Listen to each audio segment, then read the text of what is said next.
जय हिंद दोस्तों। अंकिता और शाहरुख का वायरल जो पिक है वो वायरल हो रहा है और साथ में घूमने का सेल्फी जो है वो वायरल हो रहा है और लोग कह रहे हैं कि दोनों रिलेशन में थे। तो इन बेहुदा और बेशर्मों से मैं पूछना चाहता हूं कि आपके घर में अगर माँ बहन नहीं है तो इस तरह के फ़ोटो पे आप बिल्कुल भी जो है वायरल कीजिए, क्योंकि जब आपकी बहन के साथ इस तरह की हरकत होगी, आपकी बहन किसी को ना बोलेगी और तब जा कर के जो है उसके ऊपर पेट्रोल छिड़क दिया जाएगा, तब आपको अपने दर्द का एहसास होगा। क्योंकि किसी लड़की का फ़ोटो वायरल कर देना और आपको अपनी शाहरुख के लिए इतना दर्द हो रहा है, तो मान लेते हैं कि 4 साल से था भी, उन दोनों के बीच में कुछ था भी, तो फिर वो ठीक करने क्यों नहीं किया? क्या जला देना ही इस प्रॉब्लम का सल्यूशन था? वो चीज़ों को ठीक भी कर सकता था। पहली बात तो ये कौन सी रिलेशन थी कि इतना ज़्यादा गुस्सा कि पेट्रोल छिड़क करके जला दिया गया? और किसने ये अधिकार दिया उसको कि अगर कोई लड़की तुमसे दोस्ती तोड़ दे या रिलेशन तोड़ दे तो तुम जा कर के जला दो? वो नहीं कर सका, लेकिन हाँ, जलाने की नौबत जरूर आ गई।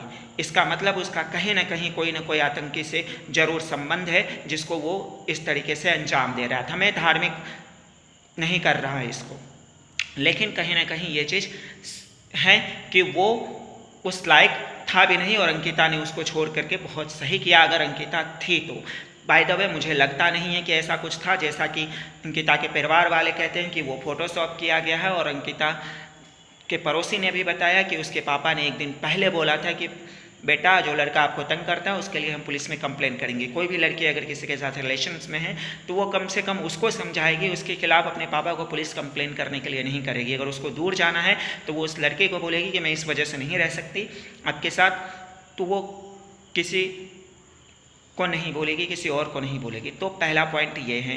और परिवार वालों ने जो कहा है मैं उससे एग्री करता हूँ। हो सकता है मैं भी खुद को शाहरुख खान बना सकता हूँ, श्रद्धा कपूर आलिया भट्ट के साथ अपना फोटो एडिट फोटोशॉप करके कह सकता हूँ कि हम लोग हमारा उनके साथ रिलेशनशिप हो जाएगा। ये चीज़ समझना होगा इन बेहूदों और बेवकूफ़ लोगों को जो इस तरीके के फ़ोटो वायरल पे कह रहे हैं कि अंकिता का 4 साल से उसके रिलेशन था, 4 साल से ये था। इससे अंकिता के इंसाफ पे इफेक्ट पड़ेगा, उससे न्याय मिलने में देरी होगी। और जो लोग बोल रहे हैं कि नया एंगल सामने आया, क्या नया एंगल सामने आया? एंगल एक ही है कि उसे मारा गया है और पेट्रोल छिड़क कर उसे मारा गया है और कातिल वो दोनों हैं जो अभी सलाखों के पीछे। हाँ, एक नया एंगल जरूर आ सकता है कि इस तरीके से इससे पहले अगर और भी घटनाएं हुई है तो ये दोनों सिर्फ अकेले नहीं कर सकते, बल्कि बहुत बड़े लोगों का हाथ। और जिस तरीके से ये बेहुदा जेल जाते वक्त हंस रहा था इतना बड़ा कांड करने के बाद भी, उससे यही लगता है कि कोई किसी का हाथ तो इसके ऊपर है, जैसे इसको लग रहा हो कि हम छूट करके आ जाएंगे।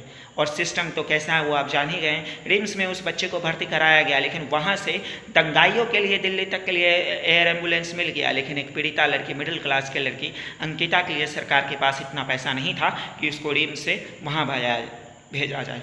खैर, ये सब बातें तो हो चुकी हैं, लेकिन ये जो वायरल फ़ोटो की आ रही है, मेरे आप लोगों से रिक्वेस्ट है कि इस पे ज़्यादा ध्यान ना दे करके एक ही एंगल पे ध्यान दे कि अंकिता को किसी भी तरह न्याय मिल जाए।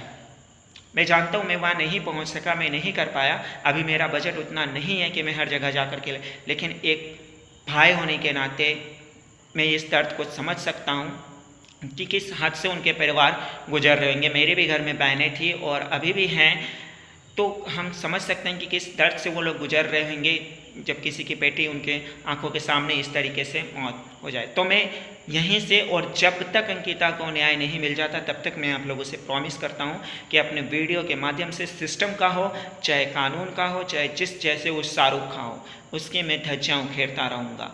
और आप लोगों से भी रिक्वेस्ट है कि आप लोग क्या सोच रहे हैं मेरे इस वीडियो पर कमेंट करके ज़रूर बताएँ। जय हिंद, जय बिहार, जय मिथिला।